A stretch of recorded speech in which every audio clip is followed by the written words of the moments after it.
نحمده ونصلي ونسلم على رسوله الکریم اما بعد. تو موجودہ زمانے میں جو ایک بڑا مسئلہ ہے وہ یہ کہ لوگوں کے اندر جو گلٹ فیلنگ ہوتی تھی، جو بھی ہم نے ایک حدیث پڑھی کہ جس میں اللہ کے رسول صلی اللہ علیہ وسلم نے فرمایا، ایمان کے بارے میں ابو امامہ الباہلی رضی اللہ تعالی عنہ کی روایت جو امام احمد اپنی مسند میں لائے ہیں کہ ایمان یہ ہے کہ تو جب اچھائی کرے تو تیرا دل خوش ہو جائے اور برائی تجھے تکلیف پہنچائے، غم پہنچائے، افسوس ہو، تو اب یہ ایمان ہے، تو مومن ہو جائے گا، ایمان والا سمجھا جائے گا. یہ ایک معیار ہے، ایک کرائٹیرین ہے. تو ہمارا جو معاشرہ ہے آج کل کا، اس میں چونکہ شیطان پوری محنت کر کے، یہ اس کی آخری کوشش ہے جس میں وہ انسانیت کو جھونک دینا چاہتا ہے، اپنے ساتھ جہنم میں لے کے جانا چاہتا ہے. تو اب وہ عقلی طور پر، فکری طور پر، عملی طور پر، جذباتی طور پر، نفسیاتی طور پر، روحانی طور پر، ہر اینگل سے، ہر جہت سے انسان کو تباہ کرنے کی کوشش میں لگا ہوا ہے. تو وہاں اس کو بھی، کیونکہ اب تک یہ ہوتا تھا کہ گناہ کرتے تھے تو ایک غم، تکلیف رہتی تھی، اس گلٹ کو نکالنے کے لیے یہ احساس اب پیدا کیا جا رہا ہے کہ دیکھو گناہ کوئی چیز نہیں ہے. کوئی چیز انلیگل ہو سکتی ہے، بری ہو سکتی ہے، بس برائی کا معیار یہ ہے کہ آپ کسی کو ہارم نہ کریں. کسی دوسرے انسان کو اگر آپ تکلیف نہیں دے رہے ہیں، ہر چیز میوچولی ایگریڈ اپون ہے، کنسنٹ سے ہو رہی ہے، دین دیر از نتھنگ رانگ. تو اب آپ کو یہ احساس کہ میں کوئی غلط کر رہا ہوں یہ بھی نہیں ہونا چاہیے. بھائی آپ نے نماز نہیں پڑھی، آپ نے کوئی گناہ کا کام کر لیا تو کیا فرق پڑتا ہے؟ کوئی فرق نہیں پڑتا. گناہ سے کیا ہوتا ہے؟ اللہ کو ضرورت تھوڑی ہے عبادات کی. اللہ کو اس سے کیا فرق پڑتا ہے کہ آپ نے نماز پڑھی کہ نہیں پڑھی، یا آپ نے، بس آپ کسی انسان کو دھوکہ نہ دیں، آپ کسی انسان کو تکلیف نہ پہنچائیں، آپ قانون کی خلاف ورزی نہ کریں.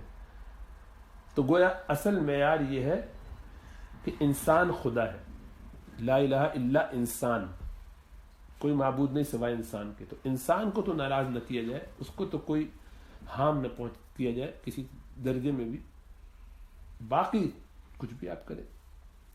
تو آپ اگر اپنے آپ کو خوش رکھنے کے لیے زنا اور بدکاری کو پسند کرتے ہیں، شراب نوشی کو پسند کرتے ہیں، جوئے کو پسند کرتے ہیں، تو بہت اچھا، کیا فرق پڑتا ہے؟ بس دوسرے کو تکلیف نہ پہنچائیں، میوچولی ایگریڈ ہونا چاہیے سارا کام. اور آپ اس کے مقابلے میں قرآن پڑھنا چاہتے ہیں، ذکر کرنا چاہتے ہیں، بائبل پڑھنا چاہتے ہیں، بتوں کے آگے سر ٹیکنا چاہتے ہیں، جو آپ کا دل جائے کیجیے، بس دوسرے کو تکلیف نہ پہنچائیے. اصل معیار یہ ہے اب دنیا کے اندر. اور یہ اتنا رچ بس گیا ہے کہ وہ لوگ جو بظاہر اپنے آپ کو کسی بھی مذہب کا پیروکار کہتے ہیں، وہ بھی اسی پر ایمان لا چکے ہیں. عیسائیت میں بھی، یہودیت میں بھی معیار اب سب کے یہی ہے. سب سے بڑا جرم یہ ہے کہ کسی انسان کو جس کو خدائی کا اسٹیٹس حاصل ہو چکا ہو، یہ بھی ذہن میں رہے، یہ صرف وہ لوگ ہیں کہ جن کو خدائی کا اسٹیٹس حاصل ہو گیا ہے، وہ مغرب کے ٹرینڈ، تربیت یافتہ، یہاں کے تمام اصول و ضوابط کو قبول کر کے تربیت کے ساتھ ہوتے ہوتے اس لیول پہ آ گئے ہیں کہ اب وہ پرفیکشن میں ہے، اس درجے میں کہ ان کی اتباع کی جائے، ان کی بات مانی جائے. انہی کو پوری دنیا کو لیڈ کرنا چاہیے، وہی پوری دنیا کے لیے اصل معیار ہے، وہی سب کچھ ہے. وہ جیسے کہیں گے ویسے کیا جائے. اور وہ سب اس پر متفق ہیں، اور ان سب کا عقیدہ یہی ہے کہ انسان ہی کی اصل پرستش ہونی چاہیے، اس طور پر کہ انسان کے دل میں جو آئے وہ مانا جائے، جو وہ کہے اس کو قبول کیا جائے. اس کے مقابلے میں کوئی چیز نہیں چلے گی. وہ آپ کی پرائیویٹ لائف میں ہو سکتی ہے، آپ جو کرنا چاہیں پرائیویٹ لائف میں کیجیے. پبلک لائف میں صرف انسانیت اصل ہے، وہی خدا ہے، وہی بت ہے سب سے بڑا. اسلام میں ظاہری بات ہے انسانیت کی، بندوں کی بہت اہمیت ہے. حقوق العباد ہمارے دین میں بہت اہمیت رکھتے ہیں، لیکن اس لیے نہیں کہ انسان وہ ڈیزرو کرتا ہے، بلکہ اس لیے کہ رب نے حکم دیا ہے. بندوں کے حقوق، والدین کے ساتھ اچھا معاملہ کرنا، اس لیے نہیں کہ وہ والدین ہیں، اس لیے کہ اللہ نے کہا ہے کہ والدین کے ساتھ اچھا سلوک کرو. کوئی نیکی جب تک اللہ کی رضا کے لیے نہ کی جائے اس کا کوئی فائدہ نہیں. یعنی اصل فائدہ اس کا اسی صورت میں ظاہر ہوگا جب وہ اللہ کے لیے کی جائے. اللہ کے لیے کی نہیں، آپ نے تو ثواب کس سے مانگتے ہیں؟ کر آپ ان کے لیے رہے ہیں اور مانگ اللہ سے رہے، کیسے ہو سکتا ہے؟ اس کی ایک حصی مثال یہ ہے کہ مثلا ایک بلڈنگ بن رہی ہے، اس میں جتنا بھی کام ہو رہا ہے لیبر ورک، کچھ لوگ آئے انہوں نے وہاں پہ کام کیا، اس کے برابر میں ایک اور بلڈنگ بن رہی تھی، وہاں بھی انہوں نے ایڈورٹائز کیا اور کچھ لوگ چلے گئے، تو آپ نے پلان کیا، آپ ادھر جا کے کام کرنے لگے، یہ کچھ لوگ ادھر کر رہے تھے کام، کچھ لوگ ادھر کر رہے تھے کام۔ بلڈنگ اے والوں نے بھی پورا مہینہ محنت کی، بلڈنگ بی میں بھی اس بندے نے جا کے خوب محنت کی۔ مہینہ جب ختم ہوا تو بلڈنگ اے کے جو بھی کانٹریکٹر تھے، بڑے تھے، اونر تھے، انہوں نے سب کو پے ڈے کے لیے بلایا، باری باری سب کو 1000 2000 جس کو جو کام دینا تھا، جتنا پیسہ دینا تھا، جتنے پاؤنڈ دینے تھے، دے کے رخصت کیا۔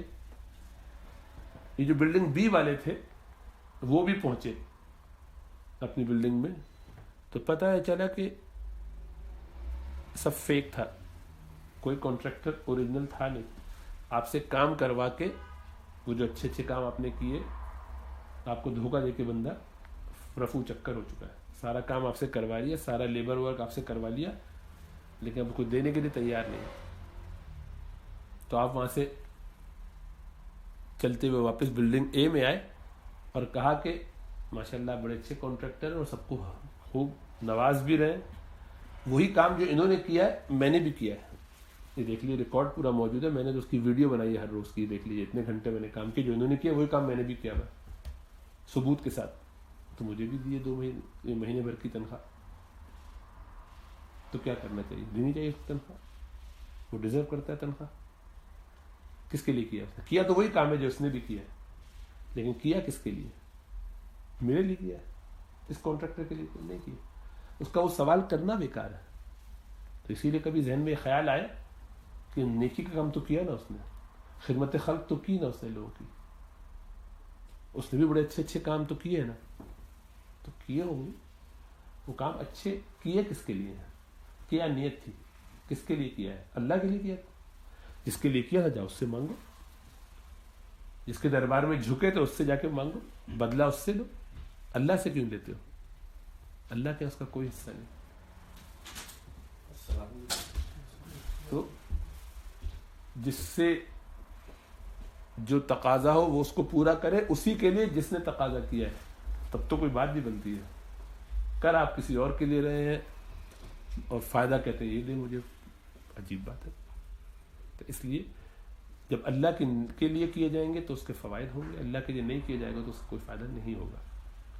تو اب ذہن میں یہی ڈالا جاتا ہے کہ کوئی چیز نیکی نہیں ہے، کوئی چیز بدی نہیں ہے، ہر چیز نیکی کا بس معیار یہ ہے کہ کسی انسان کو آپ اذیت نہ دیں، تکلیف نہ دیں، ہر ایک کے ساتھ اچھی طریقے سے رہیں، باقی آپ کو جو کرنا ہے آپ کرتے رہیے، کوئی گلٹ فیلنگ آپ کو نہیں ہونی چاہیے، کوئی گناہ نہیں ہے، ایوری تھنگ گوز۔ تو دجال جو ہے اس کا طریقہ واردات یہی ہے کہ اس کو بھی المسیح الدجال کہا جائے گا، اس کا لفظ پورا اس کے لیے ہے المسیح الدجال، کہ وہ بھی وائپ کرے گا۔ وہ کیا وائپ کرے گا؟ آپ کے سارے گناہوں کو وائپ کر دے گا۔ وہ کہے گا کوئی گناہ ہی نہیں کیا آپ نے، کہیں گے مجھ سے بڑا بدکاری ہو گئی، میں نے سود میں ڈیل کر لیا، مجھ سے یہ گناہ ہو گیا، کس نے کہہ دیا آپ کو؟ فری بھائی، جاؤ، صحیح کیا، اوکے ہو، جاؤ، ہم نے معاف کیا، سب فارغ، ہم خدا ہیں، جاؤ چھٹی، بس بندہ بڑا خوش رہے گا، کوئی ایشو نہیں۔ اس کام کو مختلف عنوان سے شیطان نے کروایا، ان کا یہ کہہ دیا عیسیٰ علیہ السلام اللہ کا بیٹا، نعوذ باللہ، وہ آ کے اپنی جان دے گئے، تمہاری طرف سے سارے گناہوں کا کفارہ بن گیا، فارغ ہو چکے، سب کے گناہ دھل چکے، کچھ گناہ بھی نہیں تھا تمہارے حصے میں، مطلب تم تو بندوں کے ساتھ اچھے رہو، اللہ کے سارے گناہ معاف، اللہ کی طرف سے کچھ کرنے کی ضرورت نہیں، اللہ نے خود ہی اپنے بندے کو قربان کر دیا تمہارے لیے، چھٹی ہوئی۔ تو ہم کہتے ہیں اچھا اب ہم جو چاہے کریں، ہاں ہم جو چاہے کریں، تو کروسیڈز بھی کریں، اس کے بعد جو کرنا چاہے کریں، ان کو تم چوزن پیپل ہو، جو چاہو کرو، کوئی مسئلہ نہیں، باقی سارے جنٹائل جن کو تم کیڑوں جانوروں کی طرح بھی مارو گے تو ٹھیک کرو گے، ان کے ساتھ یہی ہونا چاہیے، اسی کے ڈیزرو کرتے کرو، پیدا ہوا بچہ بھی مار دو، کوئی مسئلہ نہیں۔ مسلمانوں کو بھی یہ کہ کوئی فکر کی بات نہیں، اللہ کے رسول صلی اللہ علیہ وسلم بخشوا لیں گے، سب چھٹی ہو جائے گی، کچھ کرنا نہیں پڑے گا، تمہارا پیر کندھے پہ بٹھا کے تمہیں نکل جائے گا پورے سے رات سے، کچھ ٹینشن کی بات نہیں، سارے گناہ اس کے کھاتے میں، پیر کو بس تم کھلاتے رہو، اس کا پیٹ بڑھاتے رہو، باقی سب پارٹی ہے، وہ سارے کام تمہاری طرف سے کر لے گا۔ تو ہمیں بھی دھوکے میں رکھا ہوا ہے. تو ایسا نہیں, ان میں سے کوئی چیز صحیح نہیں ہے. ہر ایک اپنے اپنے کام کا خود ہی ذمہ دار ہے. لا تزر وازرۃ وزر اخرى, کوئی بوجھ اٹھانے والا کسی دوسرے کا بوجھ نہیں اٹھائے گا. کوئی باپ کسی بیٹے کا نہیں, کوئی بیٹا کسی باپ کا نہیں, سب اپنے اپنے بوجھ خود ہی اٹھائیں گے. کوئی کسی اور کے کام نہیں آئے گا وہاں پر. شفاعت ہوگی جب جس کی جنت ہو جائے گی اس کو پھر چانس ملے گا شفاعت کرنے کا, نیک لوگوں کو, حفاظ کو, علماء کو. لیکن اس دھوکے میں نہیں رہنا چاہیے کہ ہم جو چاہے کرتے رہے, جیسے چاہے کرتے رہے. تو یہ جو گلٹ فیلنگ ہے نا, اس کو بہت اپریشیٹ کرنا چاہیے. اب مسئلہ یہ ہے کہ گلٹ فیلنگ خود بھی نہیں ہوتی, اور کوئی اگر اس پہ بات کرے تو ہمیں ڈپریشن ہونے لگتا ہے. پھر ہم اس کے بعد سب چھوڑ چھاڑ کے بیٹھ جاتے ہیں کہ میں بڑا برا ہوں. اگر ذرا سی گلٹ فیلنگ کا تذکرہ کرو تو ڈپریس ہو کے خودکشی کرنے کا پلان بنا لیتے ہیں کہ اب کیا کریں, بہت ہی خراب آدمی. یہ مطلب نہیں ہے. اپنی غلطی کا اعتراف کر کے اس کی اصلاح کرے, توبہ استغفار کرے, اپنے راستے کو ٹھیک کرے, ختم بات. اتنا ہی کرنا ہوتا ہے. تو لوگ اتنے سینٹیمنٹل ہو چکے ہیں, اتنے جذباتی ہو چکے ہیں, اور دنیا سے بالکل جسے کہنا چاہیے دل اپنا لگا کے آخرت کو بھول گئے, اللہ کو بھول گئے. تو گناہ کو گناہ نہیں سمجھتے, کرتے رہتے, دل میں کوئی غم تکلیف نہیں ہوتی. نیکی مجبوری میں ہو بھی جائے تو اس سے کوئی خوشی نہیں ہوتی, کہتے ہیں کیا مصیبت ہے, پھنس گئے, جان چھوٹے. یہ نہیں ہونا چاہیے. تو معیار یہ ہے کہ دل میں تکلیف تنگی محسوس ہو گناہ کرنے پر, اور نیکی کرنے پر دل خوش ہو, اور اپنے آپ کو بار بار اس احساس سے بڑھایا جائے, اس احساس میں آگے بڑھایا جائے کہ میں کیا کر رہا ہوں. مایوس ہونے کے لیے نہیں, کیونکہ اللہ سے سچی توبہ کی ایک دفعہ نہیں, 1000 دفعہ, 1000 دفعہ نہیں, 1,00,000 دفعہ, ہر لمحے توبہ کرے.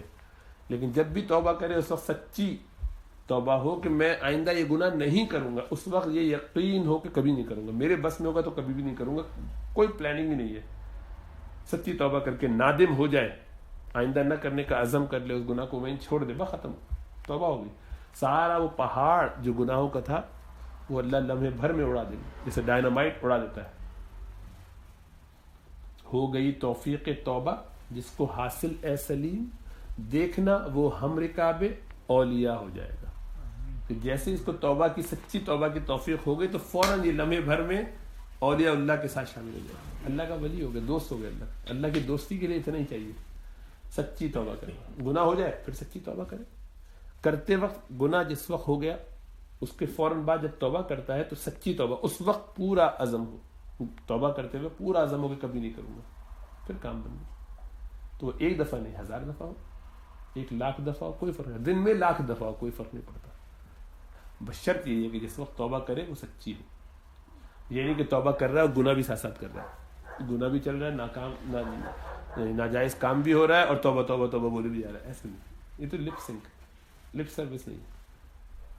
دل میں پکا ارادہ ہو کہ کبھی نہیں کروں گا. تو پھر دیکھو کیسے انشاءاللہ تعالیٰ آہستہ آہستہ, تو بار بار گرے پھر اٹھے, بار بار گرے پھر اٹھے. جیسے وہ چیونٹی بار بار گرتی رہتی ہے, اس کے ایک وہ دانہ اٹھا کے اپنے ساتھ لے جائے, اور اوپر چلتی ہے تھوڑی دیر, آپ اسے ہاتھ سے گرا دیجیے, دیکھو پھر آئے گی. آپ تھک کے چور ہو جائیں گے, بالآخر وہ چھوڑے گی نہیں. یعنی آپ بور ہو جائیں گے, کب تک گراتے رہیں گے اس کو, وہ کبھی چھوڑے گی نہیں. اپنا کام جس کو کرنا ہے وہ کرتی رہے گی, پھر اٹھا کے لے کے جائے گی. آپ مار دیں اس کو, جو اس کے بس میں نہیں ہے وہ کیا کر سکتی, لیکن اٹھا کے جائے گی اسی طریقے سے. بار بار گرائیے, بار بار اٹھے گی. اسی لیے 10 دفعہ بھی شیطان چت کر دے تو کیا ہوا, پھر اس سے لڑنے کے لیے کھڑا ہو جائے, حوصلہ کرتا رہے. اللہ میں توفیق اور سمجھ عطا فرمائے اور اپنا بنا کے رکھے.